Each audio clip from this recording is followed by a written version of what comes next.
What's up mga ka-Gs? So, ngayong araw ay nandito kami sa Nasugbo Ternate Highway, Maragondon, Cavite. At napakasarap balik-balikan dito mga ka-G dahil napaka-presko ang simoy ng hangin at napakaganda ng place. Ayan mga ka-G, may mga unggoy pa sa gilid nung nakikita nyo. And mga ka-G, sobrang ganda ng kalsada nila dito at napakaluwag, walang ka-traffic.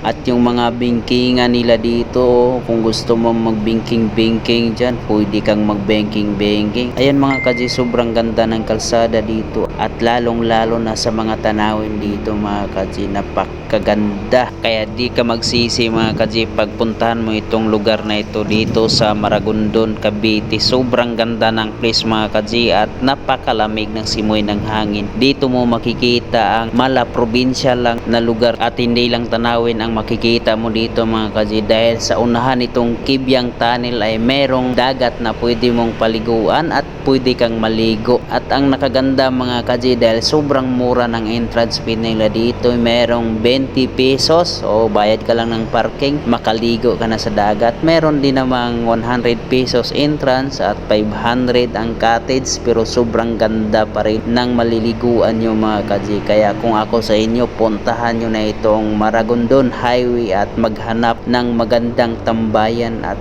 pwede kang mag-relax dito mga ka-G. At itong kasama ko naman mga ka-G, nasa unahan ko si Kuya Jipoy TV at lagi kaming magkasama nito pag nag-rides mga ka-G dahil siya lang naman ang may alam dito sa Luzon mga ka-G at ako malayo, taga Negros ako, kaya siya yung laging nasa unahan dahil di ko kabisado yung mga lugar dito.